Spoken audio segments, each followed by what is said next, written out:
Bismillahirrahmanirrahim. Assalamualaikum warahmatullahi ta'ala wabarakatuhu.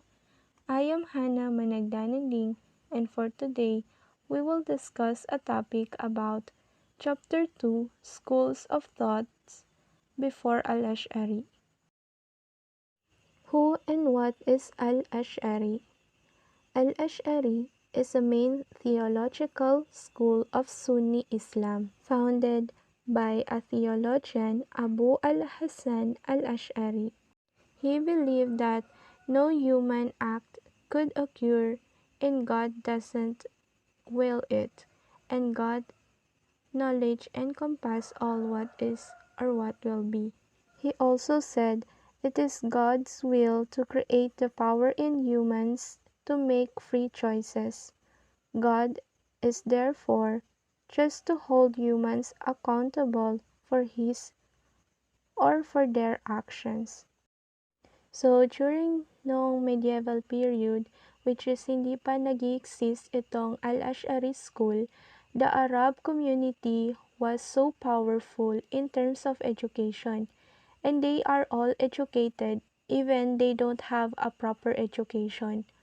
But then, nag-build sila ng kanilang education na may pundasyon mula sa natutunan nila sa Greek, Persia, at India. And also, they make the Holy Quran and the tradition or the Sunnah of Prophet Muhammad sallallahu alaihi wasallam as a strong foundation, even they are truly differented. Through this, nakabuo sila ng iba't ibang structure of philosophy, which is the Muslim philosophy or Islamic philosophy. So ngayon, may mga Orientalist na nagsasabi na lahat ng intellectual contributions of Muslim or lahat ng mga ideas or philosophies ng mga Muslims ay nanggagaling sa Greek philosophy, Christianity, and Judaism. We will never agree with this dahil meron talagang similarities sa Christianity and Judaism sa Islam because of the Semitic origin ng bawat religion. But remember na ang Islam ay meron silang sariling tinutularan or binagbabasehan sa mga ginagawa nating interpretasyon, which is the Quran and the tradition or the Sunnah of Prophet Muhammad sallallahu alaihi wasallam. Ang Greek philosophy naman ay nagagamit nila kasi naman ay nakatulong upang ma-develop ang philosophicang pananaw o mabuting pagsisiyasat sa mga problema in terms of intellectual way. Pero hindi ibig sabihin nun na tayong mga Muslims ay wala tayong originality at nanghihiram tayo or kumukuha lang tayo ng mga ideas sa external sources. Remember, our religion always taught us to seek knowledge and wisdom, gumawa ng sarili nating insight at mag-discover. Nagiging way ito para lumago pa ang ating kaalaman in all fields including philosophy, sciences, and literature. So dahil dito, maraming mga schools ang nagbukas upang ma-nurture ang mga paniniwala at mga aral mula rito. So we will briefly discuss the factors responsible for the emergence of various sects of or in Muslim philosophy, which is two phases of Ilm al-Kalam, the early and the later ones. In the early phase of Ilm al-Kalam, the Muslims intellectual felt more concerned from the discussion of the 6 articles of faith or iman, which is ito yung al-imanu an tu'minu billahi wa malaikatihi wa kutubihi wa rusulihi wal yawmil akhir wa tu'minu bil qadri khairihi wa syarrihi, or belief in one God, Tawhid, belief in angels, Malaika, belief in holy book, Kutub, belief in the prophets, Nubuwa, belief in the day of judgment, and afterlife, akhirah, and belief and predestination, al-qadar. So this will be distinguished from infidelity or kufr, and virtual questions regarded the position of sinner, about which much has been said in the Quran, making the sinner aware of the dire and dreadful consequences that may ensue in the life hereafter. Ang problema sa kasalanan at mga consequences na ito ay tinalakay sa Morchia at kinuha naman ito ng Waidiyah. Na-attract naman dito ang talakayin ito ng mga Muslim philosophers. At dito na rin lumitaw ang school ng Jabar at Qadar. Samantalang nag-focus naman sa discussion ang Sifatiyah at Musyabiha sa issue ng essence and attributes of God. So the early phase of Kalam had the following important school, which is ang Jabariyah, Qadariyah, Murji'ah, Waidiyah, Kharijah, Shia, Sifatiyah at Musyabiha.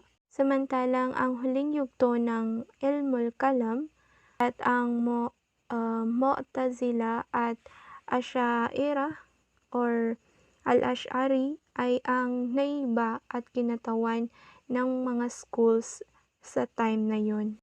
Always remember that the school of Mu'tazila is their ideas have lasted and have a particular impact in Shia theory, while the Ash'ari school is the main theological school of Sunni Islam.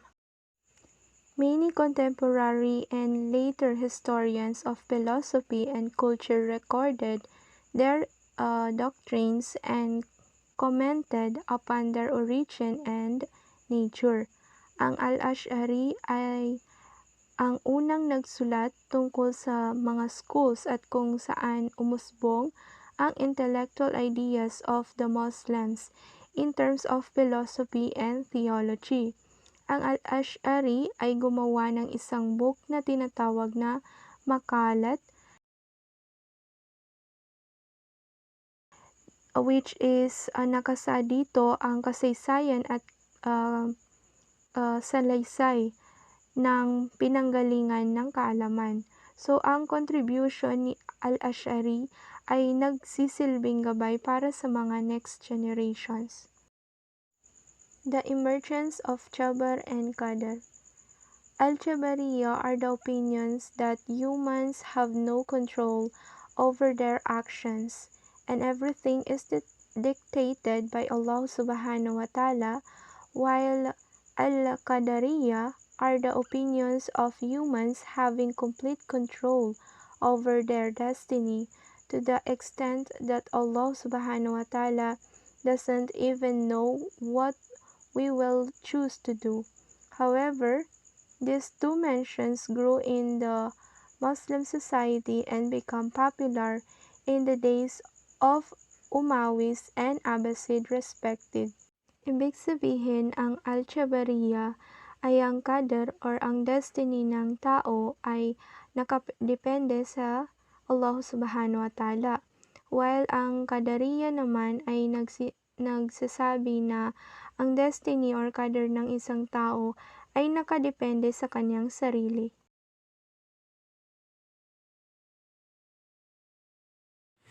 Our topic for today is about Jabariyah and Qadariyah. Jabariyah. Jabar school of thought was quite popular in the days of Umayyad dynasty. The reason being that it was convenient for them to continue their licentious lifestyle under the garb of predeterminism. Jabar school, napaisip sila na medyo popular lang ang nakakalam sa panahon ng Umayyad dynasty. Ang dahilan ng pagiging maginhawa para sa kanila ay upang ipagpatuloy ang kanilang malaswang pamumuhay o maling gawain under the garb of predeterminism. They advocated for the innocent participation in the deeds of ascribing their creation and doing both to Allah.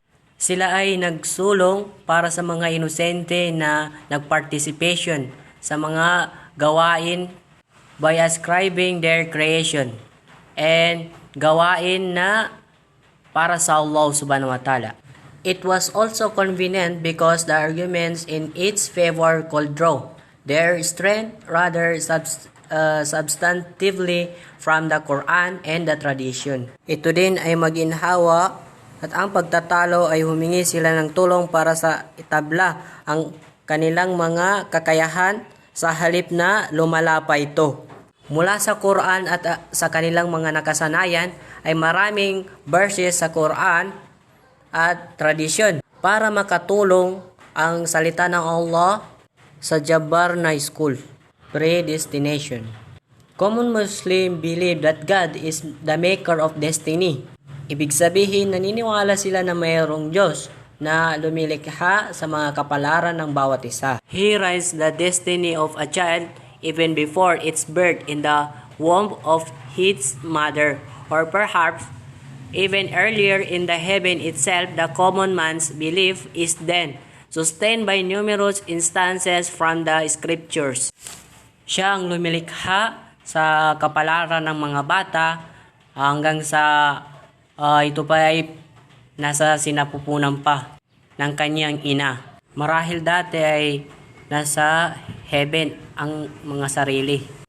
Regarding livelihood, Allah said, "No, they not the Allah enlarges the provision or restricts it for any He places. Verily, in this are signs for those who believe." At another place about guidance and misguidance, He says, "For such as Allah leaves to stray." Kabuhayan, sinabi ni Allah na hindi nila alam na pinalalaki ng Allah ang pagkakaloob o pinaghihigpitan ito para sa maraming mga inilalagay niya. Katotohanan sa mga ito ay palatandaan para sa mga naniniwala sa ibang lugar tungkol sa patnubay at maling akala. Sinabi niya, para sa tulad ng umalis si Allah upang maligaw. There can be no guide, and such as Allah that guide, there can be none to lead astray. Is not Allah exalted in power, the Lord of retribution? Still at another place, He declares, if it had been the Lord, well, they would all have believed. All who are on the earth, likewise, there are in the Quran many verses. Diba si Allah ay mataas sa kapangyarihan ng Panginoon na paghihiganti? Nasa ibang lugar pa rin na inideklara niya, kung ito ay ang iyong mga Panginoon ay maniniwala silang lahat sa lahat ng nasa lupa. Gayon din ang mga ito sa Quran ng maraming mga talata. That suggests that the matters of livelihood, guidance, misguidance, and even of faith are in the hand of Allah. The traditions supporting this viewpoint are as follows. Na ang mga usapin ng patnubay sa pangkabuhayan, maling pamumuno at maging ng pananampalataya ay nasa kamay ni Allah. Ang mga tradisyon na sumusuporta sa ganitong pananaw sa punto ay ang mga sumusunod. It is a pre-written for all the son of Adam as to the exact amount of adultery of tongue is talk, the soul wishes and desires, while the sexual organ only confirm or belies. Meaning, paunang isinaulat para sa lahat ng anak na lalaki ng Adam tungkol sa eksaktong dami ng pangangalon niya sa dila ay pagsasalita. Ang kaluluha ay nais at nais habang ang sexual na organo lamang ay nagkukumpirma o pinabayaan. At dito ko na rin tatapusin ang aking ulat dahil meron pang kasunod at ikukontinue ng aking kasamahan.